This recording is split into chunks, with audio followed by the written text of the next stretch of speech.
अस्सलाम वालेकुम नाजरीन, हाईटेक न्यूज के खबरनामे में आपका खैर मकदम है। मैं हूं नेहा खान। नजर डालते हैं आज की अहम खबरों पर। 10 जनवरी को शुमाल मगरबी जिले के शालीमार बाग थाना इलाके में एक खातून को कत्ल कर दिया गया था। ये वाकया रात 11 बजे के करीब पेश आया था। दिल्ली पुलिस ने नामालूम हमलावरों के खिलाफ मुकदमा दर्ज किया और मुलजिम के लिए 20,000 रुपए के इनाम का ऐलान करते हुए मुलजिम की तलाश शुरू की। खातून के शौहर को भी गुज़िश्ता साल कत्ल कर दिया गया था। नतीजतन खातून को टारगेट किया गया और कत्ल की वारदात खुलेआम की गई, जिससे मुलजिमान फरार हो गए। ताहम इस कत्ल के बाद शालीमार बाग पुलिस स्टेशन और स्पेशल स्टॉप समेत मुतअद्दिद टीमें तश्कील दी गई। दारुल हुकूमत दिल्ली समेत कई रियासतों में छापे मारे गए। आखिरकार दिल्ली पुलिस ने कामयाबी हासिल की। 3 मुलजिमान को गिरफ्तार कर लिया, एक जिसने कत्ल की साजिश की और 2 जिन्होंने कत्ल किया।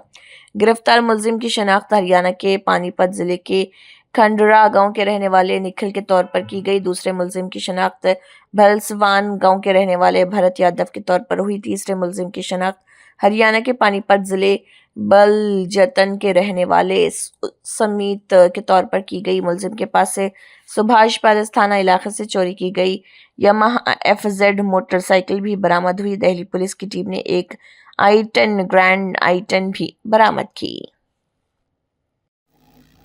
आज हम सब आपका स्वागत करते हैं इस प्रेस कॉन्फ्रेंस में। और जैसा आपको पता है, इस प्रेस कॉन्फ्रेंस में हम शालीमार बाग में जो 10 जनवरी को सेंसेशनल मर्डर और ब्लाइंड केस था, उसके सॉल्विंग के बारे में बताएंगे।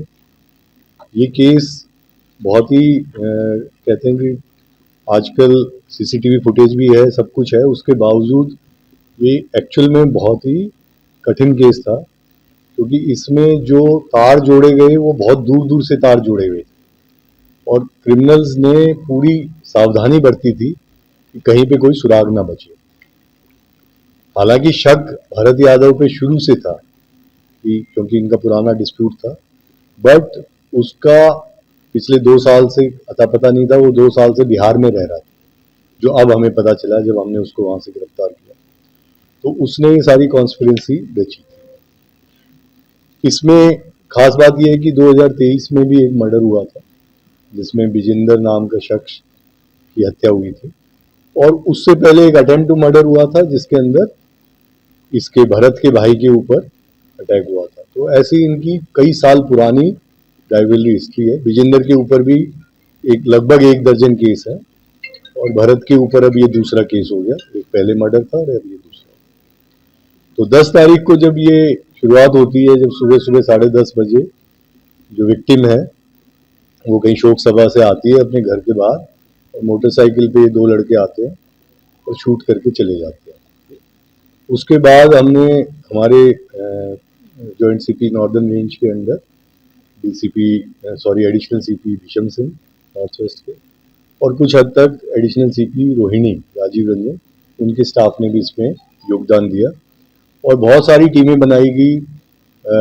उसको CCTV को भी चारों तरफ से ट्रेल किया गया, आगे बैकवर्ड लिंकेजेस, फॉरवर्ड लिंकेजेस, वहाँ पे जो टेक्निकली फोन जो उस समय मौके पे थे उनको सबको खंगाला गया, और काफ़ी मशक्क़त के बाद इसमें फाइनली हम लोग टेक्निकली ही इस मुकाम पे पहुंचे कि शूटर को हम आइडेंटिफाई कर पाए।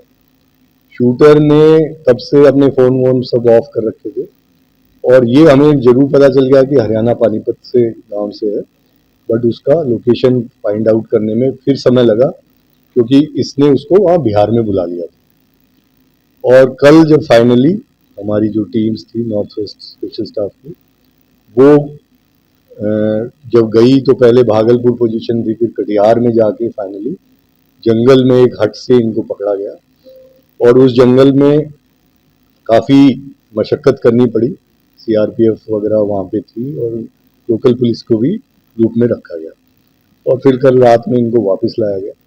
और जब इनका इंट्रोगेशन हुआ है तो उसमें यही बात सामने आ रही है कि भरत यादव, हालांकि उसके साथी सारे अभी भी जेल में हैं, लेकिन ये प्रोक्लेम्ड ऑफेंडर है, ये पकड़ा नहीं गया था।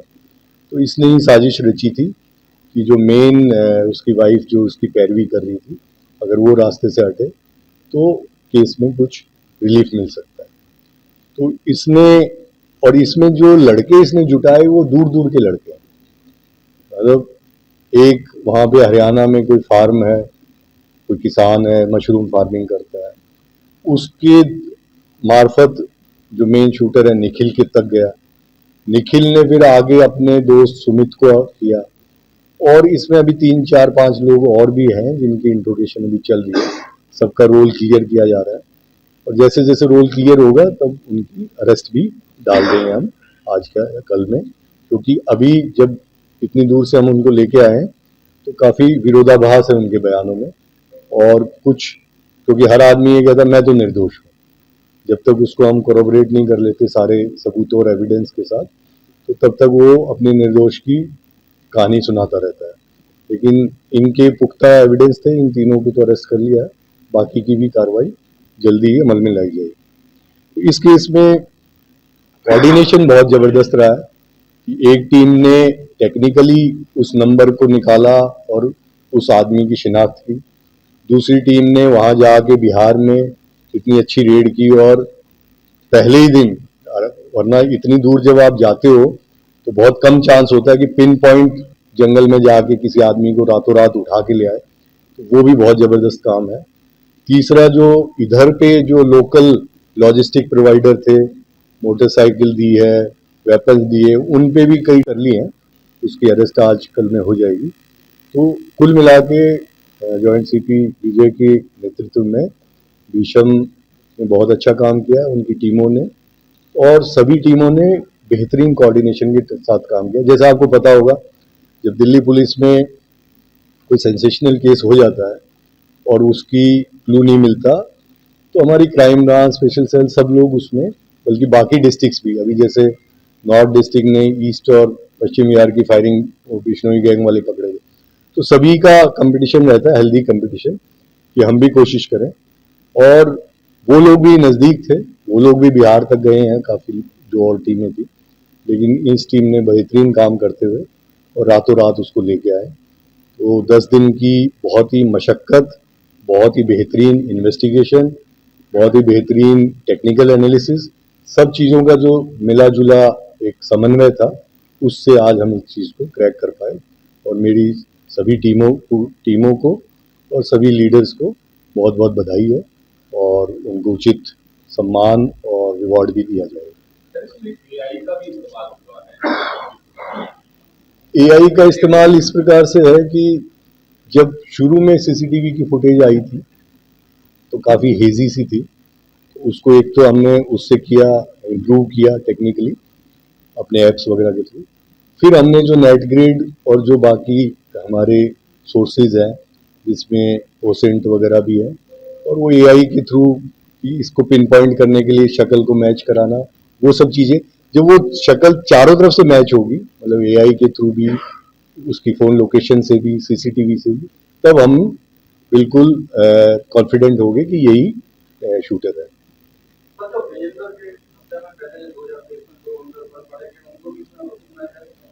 अभी देखिए, मैं इसीलिए मैं आपको कह रहा हूँ, क्योंकि वो अंदर है, कॉन्स्पिरेसी में हो सकता है किस किस का रोल निकल के आएगा। 3 4 लड़के तो ऑलरेडी हमारे पास हैं जिनको हम पूछताछ कर रहे हैं, इन 3 के अलावा। एक संजू भी है, 3 4 लोग हैं।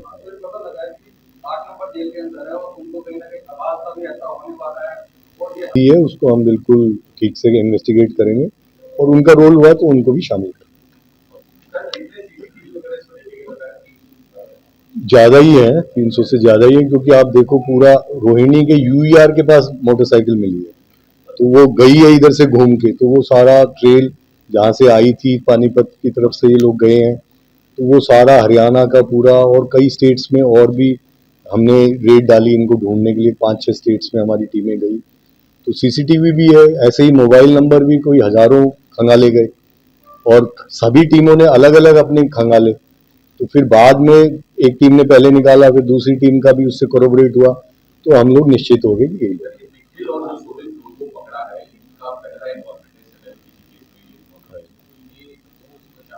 अभी इसमें भी अभी आज क्लियर करेंगे इसमें कि कितना अमाउंट का ट्रांजैक्शन हुआ है, कितने की सुपारी थी। अभी तो शुरुआत में तो यही कह रहे हैं कि हो सकता है कुछ यारी दोस्ती में भी किसी ने काम किया हो, किसी ने पैसे के लिए किया हो, तो सबका रोल हम एस्टेब्लिश कर रहे हैं।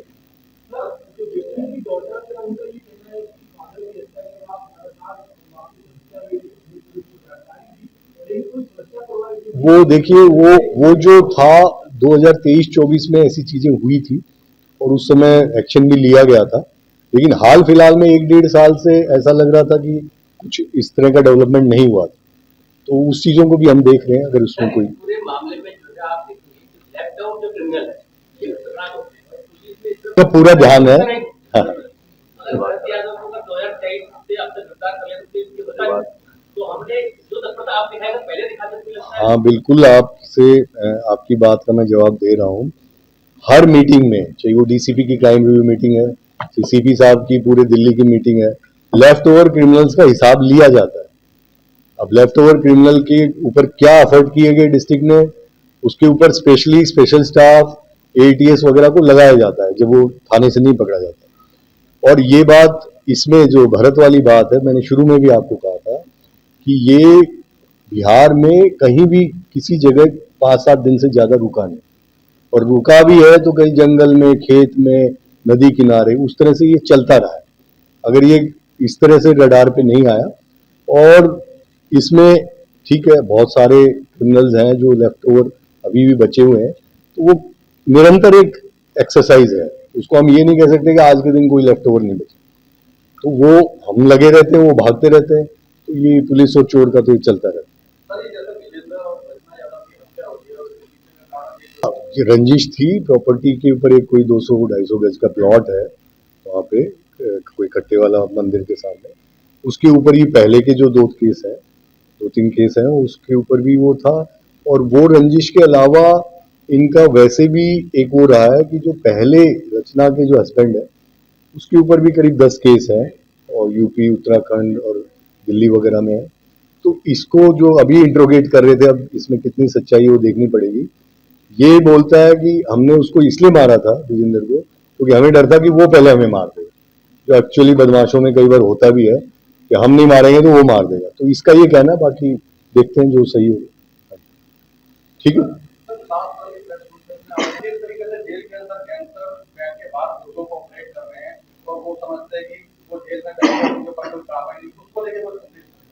बिल्कुल, मैं उस संदेश को दोहरा देता हूँ कि दिल्ली पुलिस सभी बदमाशों के पीछे है, किसी बदमाश को कोई छूट नहीं है। दिल्ली पुलिस हमेशा से बदमाशों का एक टेरर रही है, और अब जिस प्रकार का समन्वय district police, special cell, crime branch में आपने पीछे देखा होगा, बहुत सारे गैंगस्टर्स और उनके शूटर्स एसोसिएट्स के खिलाफ एक्शन लिया गया, और अब ये निरंतर उनके ऊपर एक हम दबाव बनाए हुए हैं, उनके फाइनेंसर वगैरह को। पीछे आपने देखा होगा काफी दिन से कॉल भी कम हुई है एक्सटॉर्शन की, और मुझे ये विश्वास है कि हम सारे मिलके काम करेंगे तो जल्दी ही गैंगस्टर्स का दिल्ली से हम सफाया करेंगे।